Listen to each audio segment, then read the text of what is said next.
Talking with Joey Chow right here on ICRT FM 100. ICRT. Hello, I'm Joey. Today we have a very talented singer-songwriter here joining us, and she comes to us, I believe, currently from Northern Europe, but there's no saying where she actually is in Europe right now, and it's the sensational and very talented Aurora. What's up?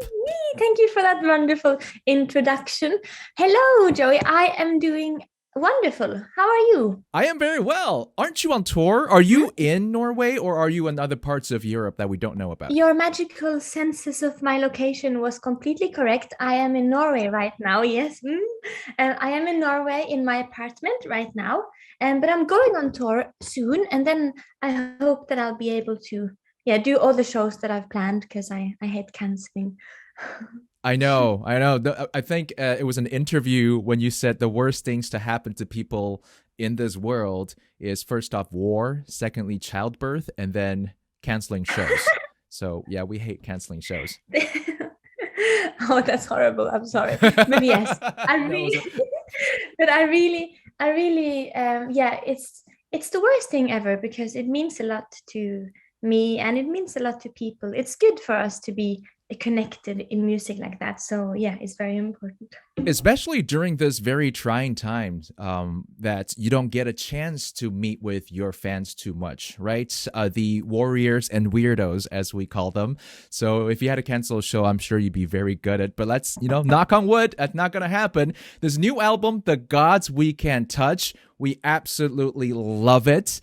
So what's it like to sing this album for your Warriors and Weirdos? It feels incredibly wonderful because the music doesn't really come alive before I see it in the eyes of my people. They make the music so much bigger than I could ever make it. And they give it meaning as well. Without the fans, the music doesn't really come alive. Exactly, and it's my favorite thing in the world because people look so beautiful when they enjoy music. It's very easy to love people. When you stand on stage and you look at the crowd, it's so easy to just fall in love with everyone because I see everyone in the crowd very clearly. So it's very important. So I'm so excited to just do it more because it means the world for me and the music. And this album, I think it is for everyone. It's for a lot of different cultures, a lot of religious beliefs out there. The Gods We Can Touch makes references to religions and pantheons of gods, right? Mm-hmm. Yes. Can you keep track of how many gods or how many deities you made reference to in this album? Well, I think I've made reference to around 18 of them. Yeah. But also I'm making a lot of references to faith in general. I find faith a really fascinating thing. I find it very beautiful because people use it for a lot of beautiful things. And I also find it confusing because people have also in history and in our present time used it for a lot of strange things and horrible things. And it's just weird how something so beautiful can be used in so many good and bad ways in the hands of people. And it just fascinates me. So I started reading a bit about religious history and people and how we have changed through time. And then I made an album about it to try to understand it more. So you read up on it, you did your research, and then you talked about the good and bad things of our beliefs. Mm-hmm. Is that what the concept of this album is about? Well, it is a lot about people's relationship to both power and people's relationship to their God, to each other, to rules, to freedom of expression and freedom in loving who you are and expressing who you are, and what in the world prevents us from being happy, and what in the world helps us in being happy. Because I just want people to be happy. Of course, we all just want to be happy. And I think at the start of a lot of folklores, it's always about happy things, right? For example, Norwegian folklore, there's a lot of trolls, fairies, and, natural and happy spirits. Mm-hmm. And then we started to get deities that represent concepts. For example, the Greek or Roman gods, or even Norse mythology, that some gods represent, say, chaos, war, nature, and fertility. Now, out of all these concepts that gods or deities represent, which ones are your favorite, ones that you really are drawn to? But what drew me to writing or like letting myself be inspired by a lot of these mythologies in the first place was that they had gods who we could look up to and also see ourselves in. They weren't too perfect and too almighty and all-knowing. They were kind of human, and all of their stories had both flaws and beautiful things, just like us. And I think we deserve to worship something or someone that we can also see ourselves in. So maybe we could worship ourselves easier. So I love all the gods and goddesses that represents something that you don't see in modern religion anymore, like sexual desire, like ecstasy and dancing, like wine and fertility, and the gods for the Greek even had a god for that was half woman, half man, and they didn't have any issue with being homosexual either, which I find very interesting. It's just interesting how times have changed and how 2,000 years ago we thought about things differently than many people do today. If Aurora were a goddess, and I'm not saying you're not, you are, but if you were a deity that is worshipped, what do you think you would represent? Like, what's the concept that you would represent? Well, I think I would represent self-love.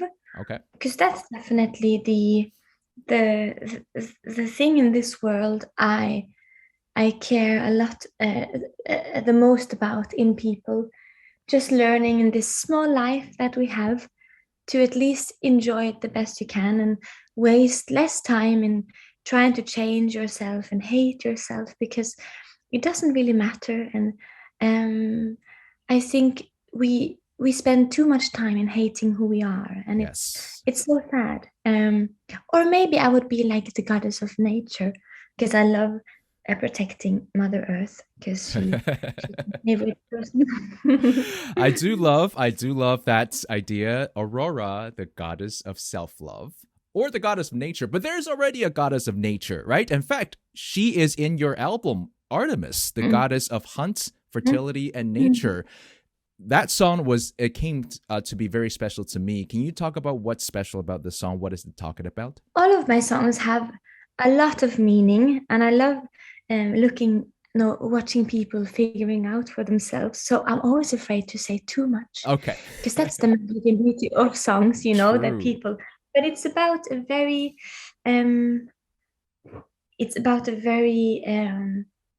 or for me, it's about a very, very special and very kind of scary, but also fantastic woman.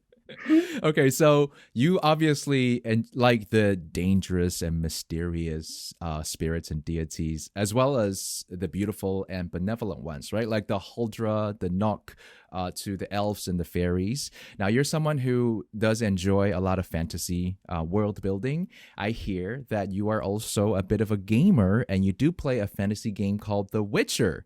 Is that right? Yes, I played The Witcher 3. I must admit, I haven't played The Witcher 1 or 2, but I love The Witcher 3. It's one of my favorite games I've ever played, I think. And I've also read the books. I really love The Witcher. And I love gaming. What do you enjoy about this game? Like, do you like the killing of the monsters? Do you like talking to different characters? Do you like making the coin? Or do you like the party and the debaucheries? Oh, well, I kind of like all of it. My favorite thing with it is the balance between that you get to also have fun and things aren't as scary or serious, but then you jump into these dangerous and kind of menacing situations. I love both butchering the monsters, and I love the collecting coin, and I love the party and drinking the ale and talking to all the different characters. And And I just love the vibe. I love the vibrations of all games that are set in that period of time. I played a lot of Skyrim as well. But I love playing games. That's a big name drop. All right. For all of you fantasy aficionados or people who like playing The Witcher and all the, of course, Warriors and Weirdos, make sure you toss a coin to Aurora and buy her new album, The Gods We Can Touch. Please listen to this album. There's a lot of hidden messages that you can extract from it. The Gods We Can Touch. And today we had the lovely Aurora joining us. Thank you so much. Thank you for having me, Johnny.